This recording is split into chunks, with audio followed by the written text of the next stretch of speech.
Blind Guides Episode 4, Interview with Ryan, the amazing blind magician. Hey everybody, welcome back to the Blind Justice channel and to our new series that we're doing called Blind Guides. With us today, we have Ryan with the YouTube channel, The Amazing Blind Magician. Welcome to the show, Ryan. Thank you very much. So Ryan, tell us a little bit about your YouTube channel and what it is you do. Well, the title of the YouTube channel basically is because I have spent the last 25 years of my life learning the art and craft of magic, stage illusion and close-up magic for the last 25 years, but I've been doing it trying to find loopholes for a blind person to perform it. So basically the routine will look the same as if a sighted person is doing it, but there are slight alters to it for a way for me as a visually impaired person to perform it. It looks the same, but there are different ways of doing it. I bet. Like that's fascinating because like it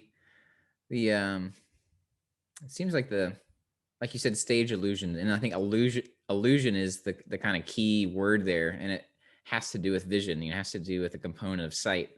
So well, also come up with some tricks that actually can be performed on people who are completely blind, and it still blows them away because it not only uses feel, but it uses a lot of audio cues in it as well, so they can feel and hear what is happening, but yet what happens in their hands just doesn't make sense to them. That's pretty cool. Yeah, I was just thinking, like you said, you had to use some workarounds. Just trying to wrap my head around how you would figure some things out. From a non-visual standpoint. I think in some ways you might have an advantage to mark different things with some subtle tactile things, but yeah, that's interesting, really interesting to me. Yeah. Go ahead. There's a show on that is for magicians. It's called Penn and Teller Foolish. Have you heard of that? Yeah. Okay, so I have a trick. This is the hardest subject to pull off for me because of having to find the loopholes. It is the subject of what's called mentalism, which is where you can read people's minds or you can make predictions before they happen. Sure. As a performer, it is a very visual thing that you need in order to pull those things off. So it's very difficult for me to try and find the loopholes to do that, but I do have one that Penn and Teller do know the original method, but I have a method, and I've done research on this through the Society of American Magicians, the International Brotherhood of Magicians, as well as the Magic Castle. And so far, I am the only person in the world that uses this method. So I'm pretty sure I could fool Penn and Teller if I ever got on that show. Yeah. Have you put in submitted an application or request for that yet? I have, yes, yeah. But COVID-19, they're kind of on hold right now. Okay. Yeah, there was another blind magician on there that did a card trick that was pretty crazy. Yes, he actually refers to himself to as a card mechanic because he can do stuff with cards that seriously even because I play with cards all the time. Yeah. And so things on there where I'm looking at it even with a magnifier and I still can't see what he's doing. Well, tell us about your level of visual impairment and like when that started and your journey with that. Okay. Well, I don't exactly know the number. People say like, okay, I have 20/20 vision. I don't know the number, but at least I can put it this way. When I was 9 years old, I was diagnosed with a malignant brain tumor called medulloblastoma, and I was literally about 4 days away from death.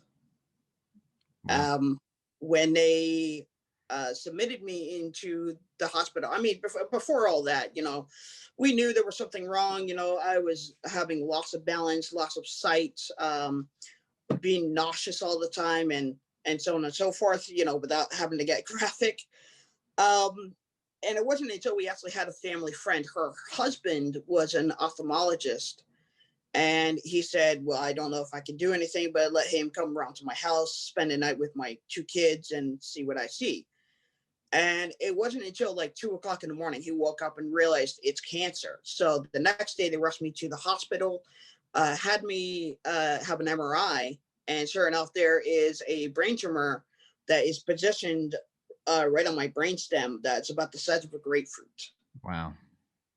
So they rushed me into the hospital. They did the operation on it, and that's when they say, your son is literally 4 days away from dying. But I mean, 25 years later, I'm still here and kicking, so you can't get rid of me now. So describe what your vision is right now. Well, because of the brain tumor, it was putting pressure on the optic nerves. So I have optic nerve damage through that. Plus, the fluid buildup putting pressure on my brain has also affected my balance. And I do have a slight learning disability, but with my vision, I guess you could say I'm very nearsighted. I have almost to no peripheral vision, very low depth perception. For me right now, it's like I look around and everything has a shape and a color, but there's no description to what I'm looking at unless I hold it really close up to my face. Okay. You use magnifiers. I actually have here, this is a Pebble HD. So I use that. I also have what's called an iris vision. Okay. Which is like a VR headset that you put over your eyes, and you can focus it to what your vision is to make things clearer. And it's almost like seeing in 2020, but with the lack of peripheral. I mean, I'm also at the point of using voiceover on like iPhones and iPads, the Zoom function. I also have a guide dog. That's Sinbad? Yeah, she's a black Labrador retriever. She's about 3 years old. Yeah. And we actually just celebrated our 1-year anniversary together.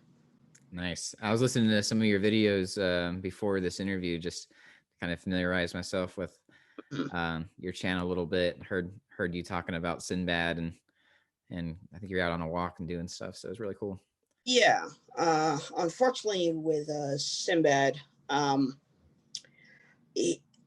with the school that I got him from, they usually don't do this, but someone donated the dog to the school because usually they use their own breeding system. Right. And well, he was perfect for me. He really was. And I loved him to death. But unfortunately, after 2 years of having him, he started showing these weird symptoms where he would throw up, but it wasn't, what it should be. It was actually like a white froth. Oh, wow. And we took him to the vet, and we tried multiple things with him. And then one day, I like to go to Comic-Con. I'm a bit of a nerd. So we actually at Comic-Con, and one of my friends said, I don't think he's gaining weight, because I thought he was gaining weight. And I was exercising him. But he said he looked more bloated. And then one day he just got so big, we ran him directly to the vet. And they discovered that it was because of one of two reasons. One of he's either not getting protein or he's not getting enough protein. And because of that, that was causing his cell walls to deteriorate, and all the liquid in the cells were draining into his chest cavity. So that's what all that liquid was. And the first time we drained him was about 5.5 liters of fluid. And we did that for a couple of days. And then the last day we did it, it was about 7.5 to almost 8 liters. And they just said, look, it's either, you give him this for the rest of his life, he will have to retire, or you can do what's best for him. And well, we had to put him down, which was a tragedy. But I kind of felt that that was supposed to happen because when I went back to the school to get Tia, my second dog, um, the head of the administration office apparently was stalking me without me knowing it. Hmm. And literally on graduation day, he said, we've been following you this whole time. We've been giving you we've been interviewing you without you knowing it. And we want you to work here because he was impressed with how I know like the ADA. I know the ADA inside out. Yeah. I actually start my new job next month. I'm actually traveling to California by the end of the month. Cool. Working with the guide dog. That's the school. I'm sorry. Say that again. It's Guide Dogs of the Desert. Okay. Guide Dogs of the Desert. Yeah. So it's in California, so just outside of Palm Springs. So I currently have an apartment just 5 minutes outside of Palm Springs downtown. Nice. So you're a dog user. Now, do you use a cane as well? Or, do you alternate sometimes or? It is required to always have a cane on you. Because they're dogs, they're not always perfect. Right. There are days where they just either don't want to work or they could be sick. And on those days, you just want to let them be at home and just rest up. So you definitely should always be a cane user at the same time. What kind of cane do you use and what kind of tip? I use just a regular white long cane, foldable, and I prefer rolly tips than just any other like pencil tips. Yeah. Mostly because of the experience of having it stick in a crack and then all of a sudden you get pain in your gut. Right. There was a company that just a few months ago came out with a cane called the NoJab Cane, but I think they're not shipping anymore. I don't know if they're having problems with this, everything being shut down or what, but I was looking forward to trying that out, but I don't know if they're sending those out anymore. Okay, so we got mobility. What about do you use any kind of obstacle detection device like a Sunu Band or a buzz clip? I personally do not, and that's mostly because I haven't heard of them before. Okay. Yeah, they're pretty neat. They're sonar, and then they vibrate. Like if they detect an obstacle, the buzz clip, you kind of clip it on about chest level somewhere, and the Sunu Band goes on your wrist. That's cool. I've used a laser cane in the past. Okay. But they're not exactly my favorite thing to use. Yeah. What about navigation? Do you use any kind of app or different tool for navigation to help you know where you're going, where things are? I used to. I forget the name of the app. Basically, it was like a GPS, but for walking instead of driving. And it would give you step-by-step instructions on how to get there. I use Blind Square. Have you heard of that one? Yeah, that's it. Yeah. Okay. But it's just that my mobility level right now is to the point where I can just research it and just knowing the area so well. Yeah. It's pretty easy. Cool. What about? Let me think about in the kitchen. Any kind of devices and tools or tips and tricks that you use in the kitchen for preparing meals and things like that? Yes. I have. I forget what it's called. Most likely because I can't read it. But it's a slicer. It's kind of like a rectangle Tupperware container. Okay. But you this slicer on top, so you can cut up your vegetables in like half a quarters, and you stick it on top, and it's this grid of blades. Right. So lower the lid on top of it, and it will dice everything. Cool. I use that. I have levelers that you're sticking glasses, and it will tell you when it's getting full. Yeah, liquid level indicator. Yeah. Yeah. I also use what's called a hotshot. This is not necessarily a device for the visually impaired, but I did a program through the Foundation for the Blind, and they recommended it. And the thing's awesome. It's basically you open the top, you put the amount of liquid in your mug so that you have enough space if you're having like coffee and you want to put creamer in it. And you just put that water on the top, push a button, it will boil. And then when it's done boiling, you just put your coffee, like instant coffee in your mug, stick it underneath, the water drains right into it. And it's just the perfect level. Oh, okay. What group was that you mentioned? I mean, tell me both groups. It's vocational rehabilitation. Okay.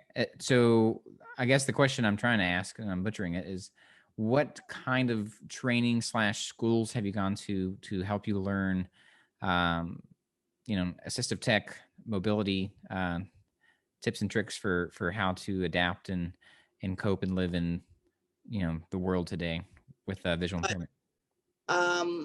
Well, I mean, I've been with the Foundation for Blind Children for years, and I've done independent living programs to them, how to cook and everything. 5 years ago, I went back for tech and to refresh myself on Braille. I am a Braille reader. I do have a Braille display, but I'm having that replaced through rehab. So 5 years ago, like I said, just freshing up on Braille, tech, again, just refreshing everything in the kitchen and mobility. Is that a state-run program? It is government. Okay. Oh, wait. Well, no. Foundation for Blind is. Voc Rehab is government. Okay. And I think would it be a state or federal level? Do you know?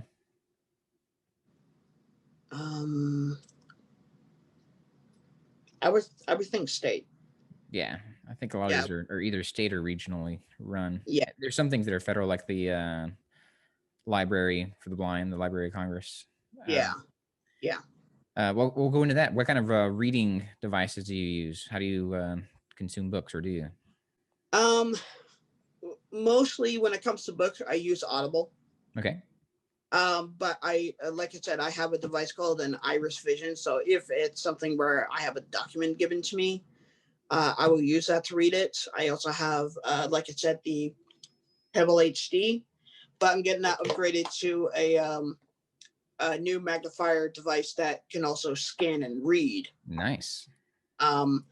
And I'm also getting my hands on an Orcam MyEye. So with me working at the school, if I need to go to someone's room, I can just point to the name on the room and then know whose room it is.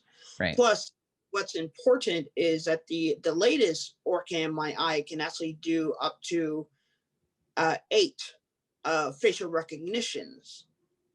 So you take a picture with a camera that sits on the side of your glasses. Right.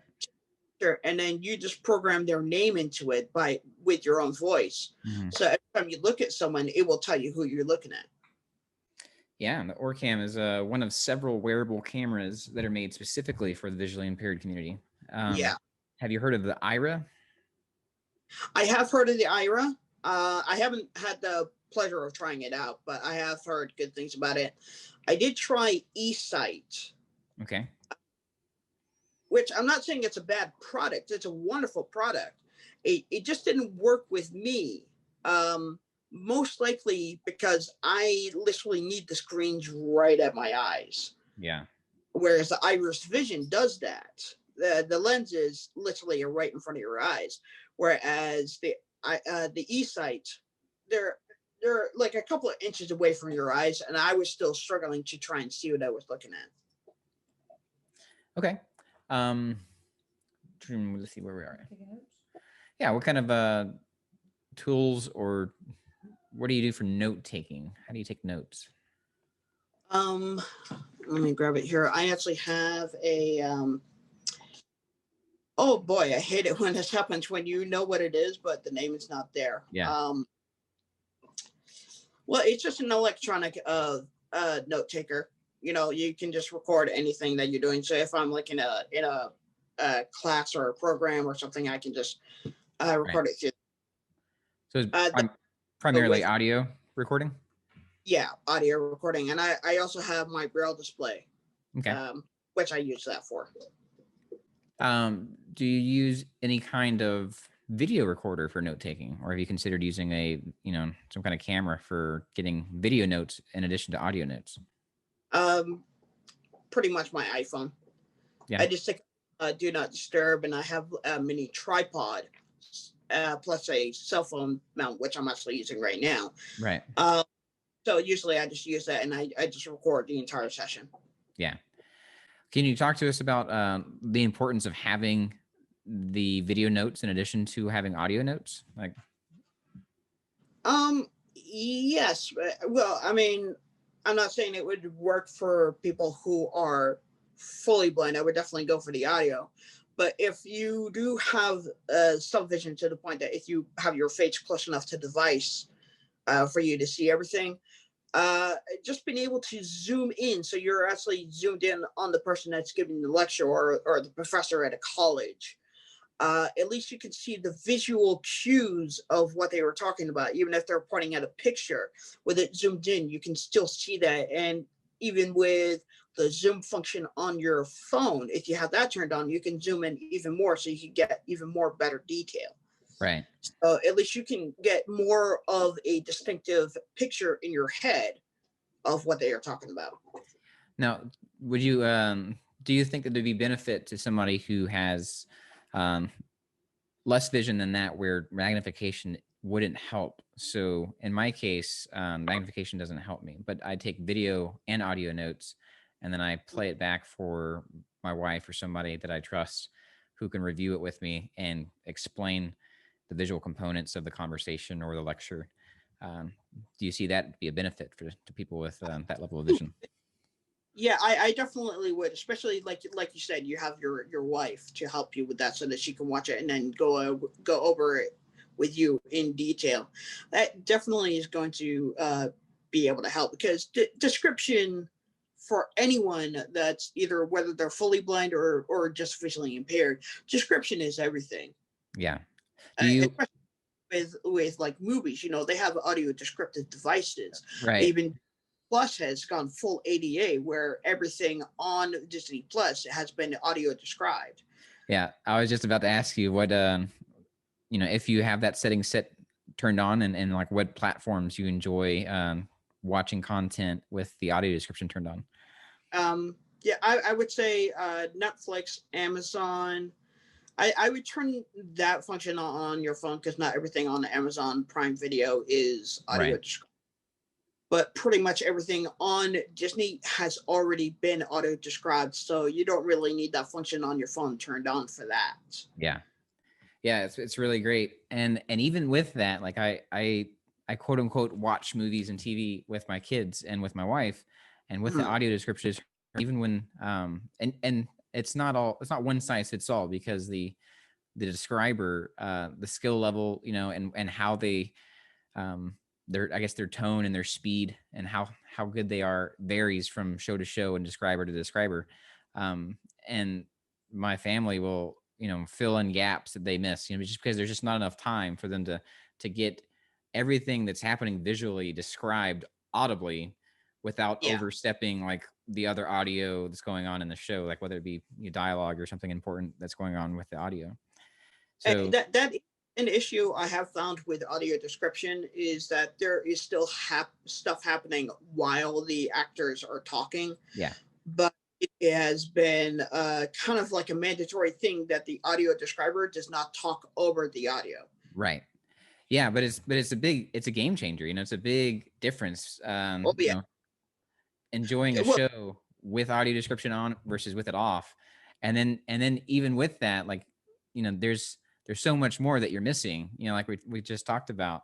So having somebody that you trust to go back and review video notes is so crucial, because there's so much that how we communicate that's in a visual, way. It's a nonverbal communication. I think it's like 70 to 90% of our communication. So I find that very valuable to have access to. Where are we at? Have you done any games on his phone? Oh, she's asking about games. Do you have any games that are really good for that are either voiceover compatible or audio game specific that you enjoy? Well, I am I mean, I still have enough vision to enjoy video games. So Okay. I currently have an Xbox One, and there really isn't any audio description for the games that I have, or at least that I haven't discovered yet. Yeah. I mean, I basically, for me, I have like the largest LED screen TV that I can afford. There's a few different audio games out on the iPhone currently. I think there's probably a dozen or so. Maybe there's more than that, but they're it's kind of in its infancy. This I don't know.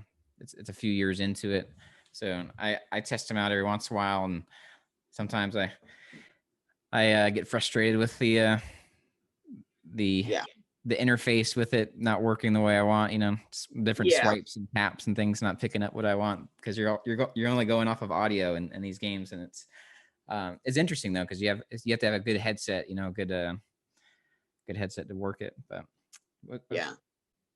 My favorite thing to do. Mm. I need to get the game again. But I used to play Call of Duty Black Ops and Black Ops 2 all the time. Yeah.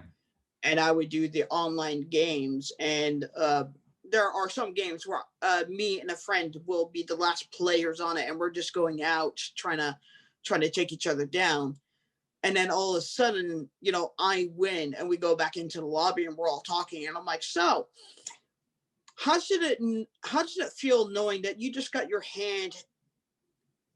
that you just got your butt kicked by a blind guy?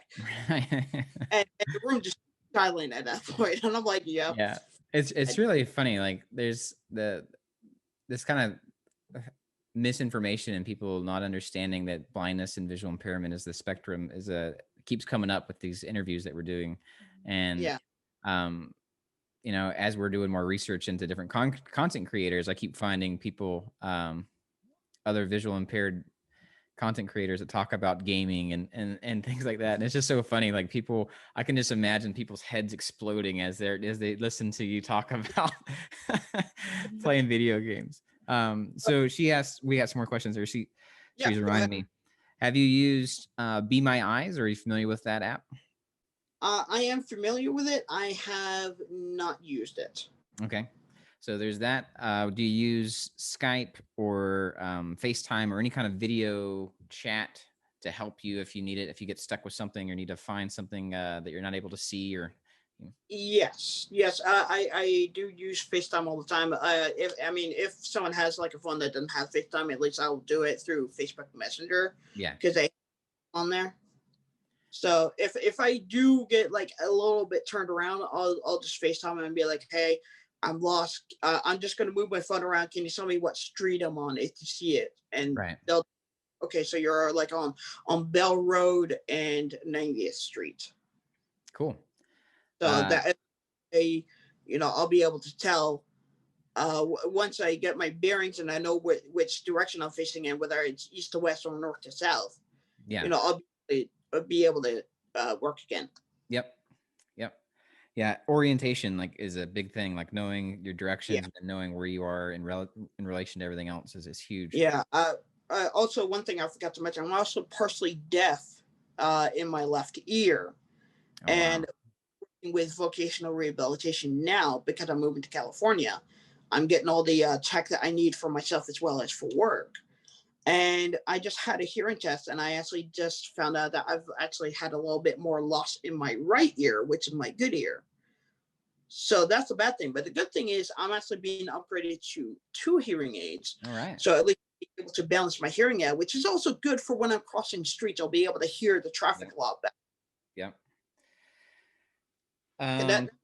That's something that I found is priceless. Is the audio cues when you're out walking about. I used to use just one earbud. I would plug one earbud in for getting my navigation going when I'm walking around, and then I got a bone conduction headset, so both ears are now open, and that's been a game changer. Being able to hear traffic and pedestrians and dogs and bicycles and things like that, it's huge. Yeah, absolutely. Well, even with my guide dog, It depends on everyone's preference, whether they still want to use a cane or if they want to go to a dog. But I can tell you firsthand, transitioning from a dog from using a cane all the time has been a lifesaver, because canes are great, but they definitely have their limitations. Yeah. You can always miss something and still hit it. Right. Whereas is going to avoid everything. So you're still having the anticipation of, I'm going to hit something when you first start, but it never comes. That's cool. Yeah, I'm on a list for getting a dog. But I totally know what you're talking about with the cane. That you're doing that cane pattern. It's like a Z pattern, and there's gaps. And it covers a lot of stuff, but inevitably you're gonna hit things, and you're gonna get clotheslined by things, or you're gonna step in a hole, or it's not perfect. And so, where are we on our questions here? OCR. Yeah, I think for OCR, you have magnification. You said the Pebble, and you're getting one that's gonna be able to scan and read to you. Do you know what that is? Unfortunately, I don't, because I actually have a meeting tomorrow with my vocal rehab counselor. Yeah. Yesterday I had a meeting with a company called I Can Connect, which basically will help you with all the big time tech like magnifiers and all that kind of stuff. Yeah. And he told me that there is a Pebble, the same make as this one, but it way bigger, and it's able to scan documents and to be able to read it to you. I don't know what the actual name of it is until tomorrow. Yeah, let us know. Shoot us an email, because that's what I've been trying to find, is something that's portable, mobile, that I can take to have access to OCR if places tell me I can't use my phone, which I've been running into lately. So I use my phone for everything, because there's Seeing AI, there's BeMyEyes, like it's my navigation. It's all these different things. My note taker, a lot of the stuff that the questions we're asking, like one-stop shop on your phone for most of this for me. And so when they tell me I can't take that, they severely inhibit my ability to engage equally in whatever I'm trying to do. I totally understand that. I was actually, but before COVID really hit, I was in New Jersey, and a bunch of friends and we were actually on the city bus going to a convention center for the conference that we were going to be working at. And it was, I don't know if you heard of it. Have you heard of Unblinded? Unblinded? Unblinded. Yeah, there was a conference I was actually a guest on that was called the Unblinded Movement. And it was basically, it was a big conference for everyone that is blind, but the public was allowed to come in, and I was a guest performing magic. So it was to show people that just because we are blind and visually impaired doesn't mean that we can't find a ways around everyday things to just perform it normally. Right. And also to encourage the blind, to find the careers that they want, and to find ways around it for them to perform it. Right. Oh. But yeah, we were on the bus, and I was using my phone. I was using maps to know whereabouts we were. Yeah. They yelled at me for for having the phone on, and I'm like, well, I'm blind. I kind of need to use this. And they're like, no, we have a policy on here. No, you can't use that. You can't have it that loud. And I'm like, wow, it's like a half volume, man. Yeah. Like, well, you got to use headphones. And I'm like, well, my headphones are back in Arizona. So it's like, I just don't understand why, the ADA can't like kick in to say, if there's a device that aids someone with a disability, even if it uses audio, like on a bus or whatever, that they can't say that they can't tell you not to use it. Well, that's what it's supposed to be there for, right? It's supposed to be this protection for qualified people with disabilities. When there's a policy, when there's a practice, when there's something that is happening that they have to make an exception to that, right? Their policy is you can't have your phone making loud noises. Okay, that's your policy. Well, federal law under the Americans with Disabilities Act says that you need to make some kind of accommodation. So do you have a headset? Will this bus announce every stop, every intersection? No to those. Okay, then you need to allow me to use this, unless you're going to do it, unless the bus driver, you're going to tell me everything audibly. Then that's an exception. Like, that's an accommodation. Can you do that? And most of them probably won't do that. So then with the ADA, like they technically can't just tell you no. By the ADA, they have to put, in order to deny you, they have to put it in writing. It has to come from a department head. They have to explain why, it's a fundamental change or an undue burden. But that's just, it's a parchment barrier is what James Madison called the Constitution.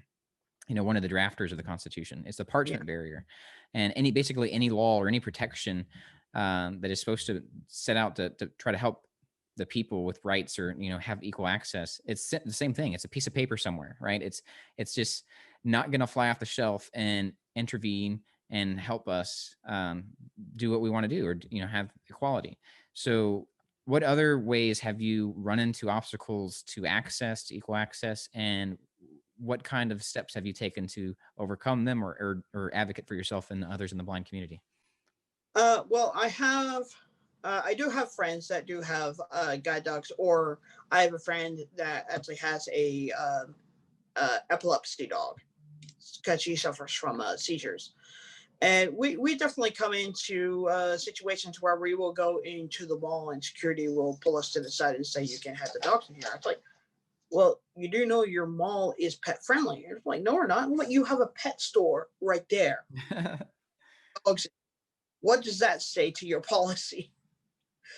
Also, it's having in my backpack, I have in writing the accessibility rights from the ADA that basically says that any business or organization that is open for the public to use cannot refuse service to anyone with a service animal. You cannot ask for paperwork, tags, or any form of identification.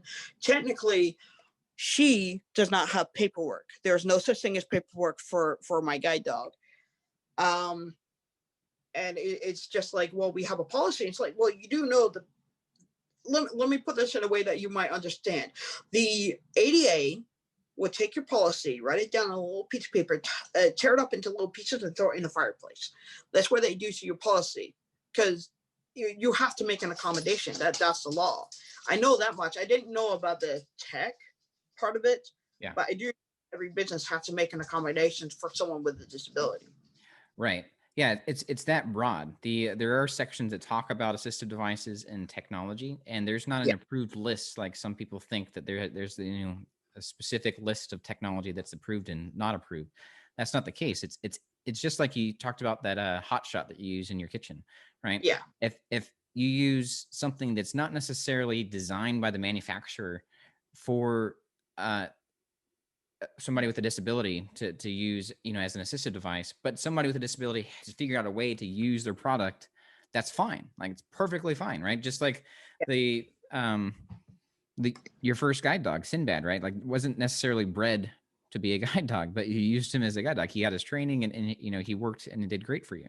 So, well, yeah, I mean, there's a training process, and he has to pass the training to be a guide dog. Right. But the point I'm trying to make is you can use any tool that you want, whether it be a dog, whether it be a hot shot, whether it be a GoPro, right? Whether it be whatever device you've figured out is best for you, the qualified person with a disability, to help you mitigate something that you otherwise have trouble doing or can't do. And that's the idea behind the ADA, is to help everybody have equal access and not to limit it, by specific lists, because technology is changing so rapidly. Any other questions we got? Yeah. Do you use anything for personal safety or self-defense? Basically, nothing physical, because yes, if there is a breach where it's saying you can't come in here with a dog or anything else, basically just word of mouth. I don't like confrontation. Not saying that confrontation doesn't happen, and then that's the point where you really have to advocate for yourself or somebody else that's having that issue. It's just in those situations, instead of escalating a problem, I just try to stay calm so that it's not going to be any worse than it already is. Do you have a specific situation in mind that happened with you? There was one. I was denied to come into a donut shop with my dog. It's a place called Bosa's Donuts, and they how do I say this? They didn't speak English. They didn't speak Spanish. I think they came from Asia, Okay. around that, and they were just saying to tie the dog outside. Right. And I'm trying to explain to them, and they just kept using no speak English, no speak English. Right. It wasn't until one of the customers came up next to me and said, "You do speak English. You took my order and you spoke perfect English. This guy is disabled. He has a service dog. By law, he's allowed in here." And they shut up after that point until that customer left. Then they kept going back to you need to take the dog outside. And basically at that point, I'm like, look, you have two options. You can either just let me in here, which I have a legal right to do, have my drink, and I'll be out of here, or I can call the police. And unfortunately, it got to the point where they were just being so belligerent, I had to call the police, and the police told them that they couldn't do that. What state was that in?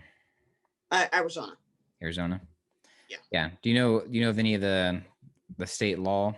Are you still in Arizona or are you in California? You're in California now, right? I'm still in Arizona, but I'll be moving to California by the end of this month. Oh, okay. Yeah. So it varies from state to state as far as the laws go with disability rights. And what we've been finding from doing some research is it's very similar to the ADA, where it doesn't really have much enforcement behind it. And the kind of consequences and penalties are more civil, meaning it's on the person with the disability to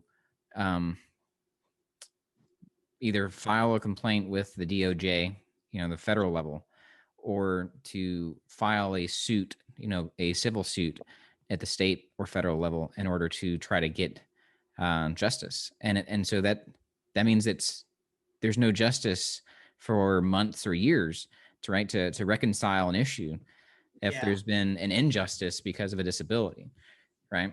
So you can call the police all you want, but the police may come and say, okay, well, this is a civil issue, or they may not even respond. In a lot of states, they say, okay, well, that's a civil matter. We can't do anything. There's no enforcement we can do. Yeah, I understand that.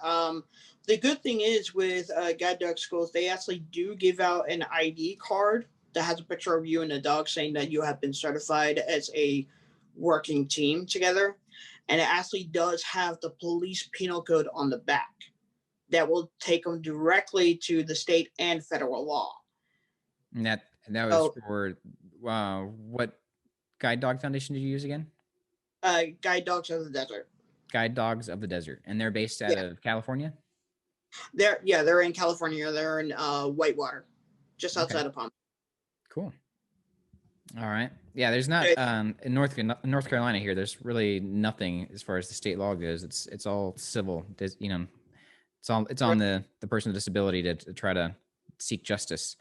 We're finding a lot of the justice, quote unquote, justice system here in North Carolina is pretty old and draconian and messed up, not really interested in actual justice. So we're watching your videos, I'm kind of like surprised on how things are working over there. It's bad. So I think we got one or two more questions. How active are you in the blind / visually impaired community? Do you have, friends that you connect with, and what kind of activities do you do?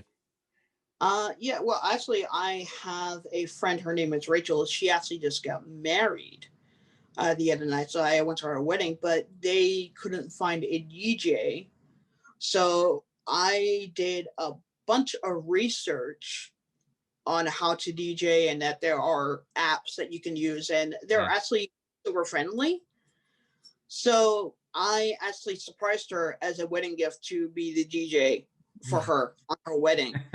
But hilarious because of the fact that the Bluetooth speaker that I have, it's like a big, huge speaker that you can hook up microphones to it. Okay. But it was hilarious because halfway through the music, you hear a voiceover going on trying to pick the next song. Yes. So there's that. I'm still involved with the Foundation for Blind Children. I'm still friends with the teachers there. Like I said, back in January, I did the Unblinded Movement. And also been able to work with Guide Doctors of the Desert. I've actually done fundraisers for them. So I'm very, very much involved within the blind community, you know, just being able to help and advocate for others as much as I can. Cool. Yeah. So like we mentioned before, we found you through Blind to Billionaire YouTube channel and, reached out to you, and we're glad that you answered our email. And actually, I think you answered a comment on your channel, and then we connected. So that's really cool. We're trying to get connected with different blind and visually impaired content creators and do more of these interviews. Other forms of entertainment that you enjoy. I think I heard on one of your videos that you play the drums. Do you do any sports, anything like that with like any visually impaired sports? I do play goalball. That it's a very physical sport, I can tell you that, but it is definitely fun. Describe for the audience what goalball is. Goalball, basically, it is a sport that can be played whether you are sighted or not. It's basically, if you're not, you don't have to wear a blindfold, but if you are sighted, you have to wear a blindfold. And from what I've experienced, what they do is they take skiing goggles and they duct tape the heck out of it with black duct tape so that there's no way you can see. So it's a fair game for everybody.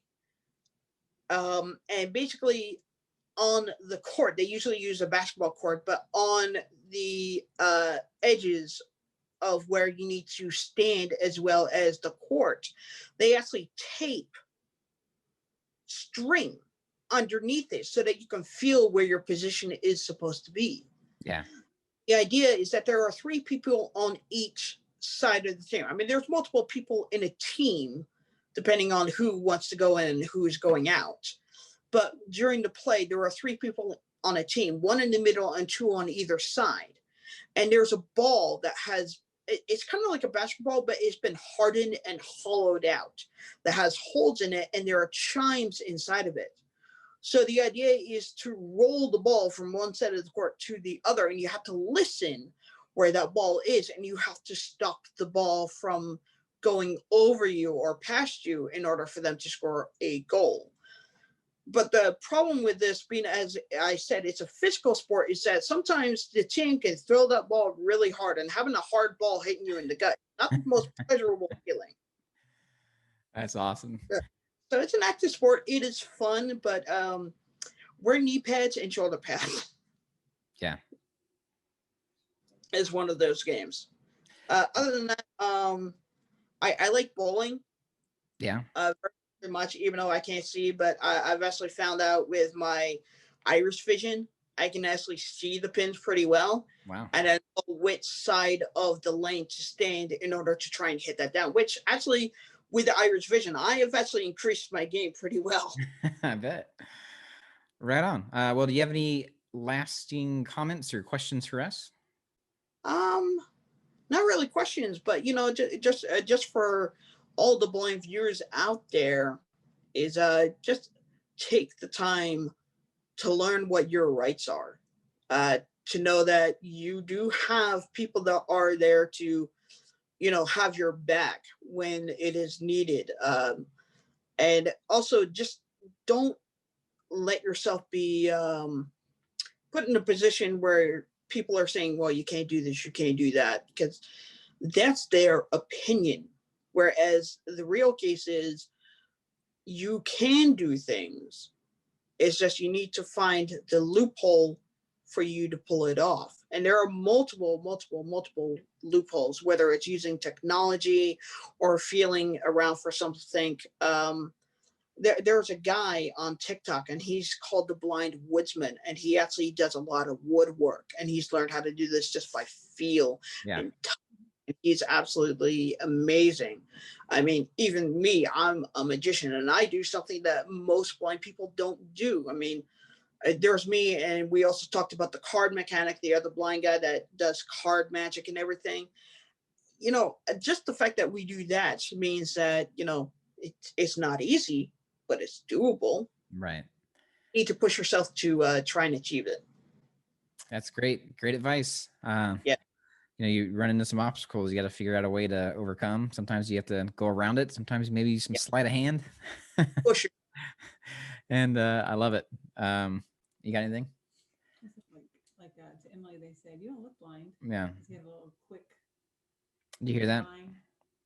No, I didn't. She asked, what's the funniest thing that somebody's said to you about, you know, whether it be your performance or just out and about in life related to your visual impairment? Well, I have two for just being out in life. Well, actually, make that three. So it was my freshman year of high school.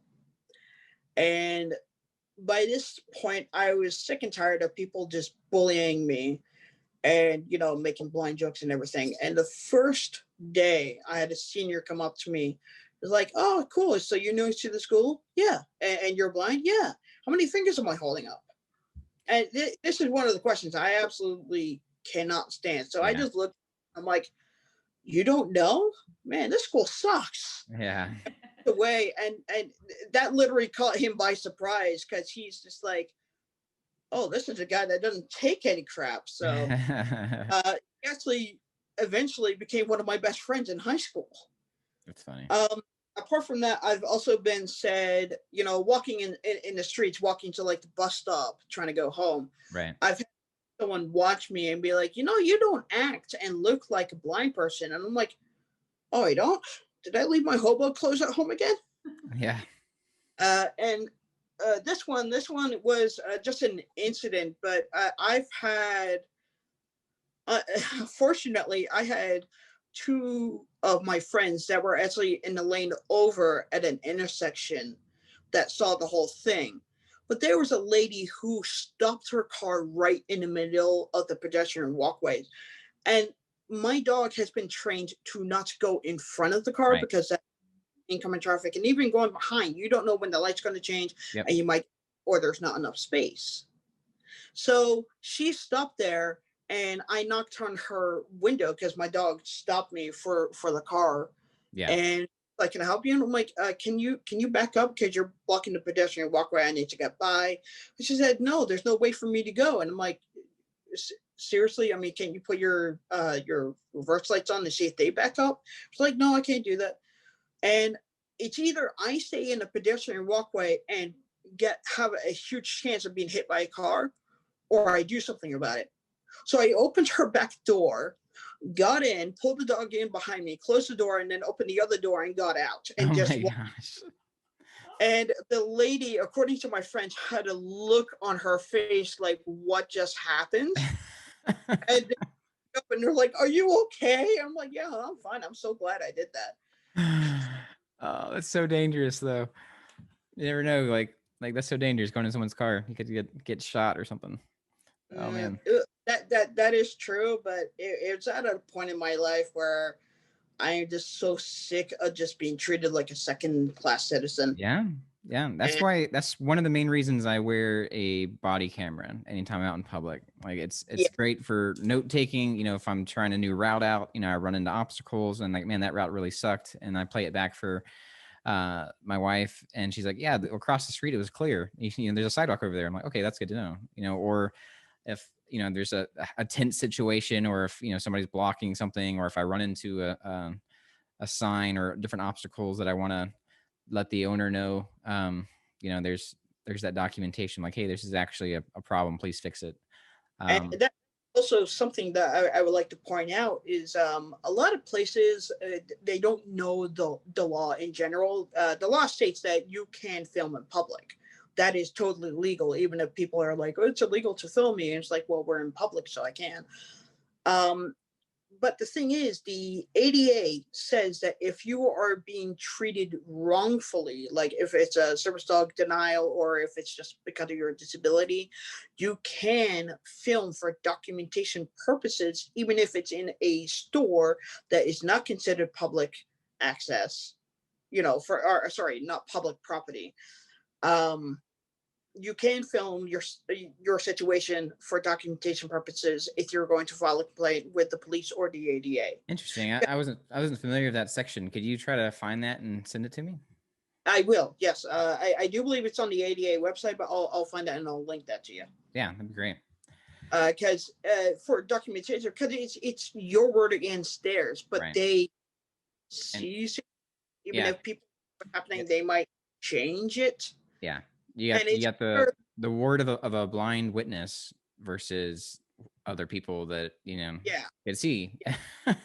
So you have that. You need to have that sort of documentation for yourself, so that you can prove to the police or whoever that this is what happened. Yeah. Like someone like I listen to Karen's videos all the time. There are some situations where they were like, well, he hit me. Right. And check the security cameras. I guarantee I haven't hit her. And then they see that the lady turned her around so that she's the victim. Right. So it's nice to hear those stories where the person in the wrong gets what's coming to them.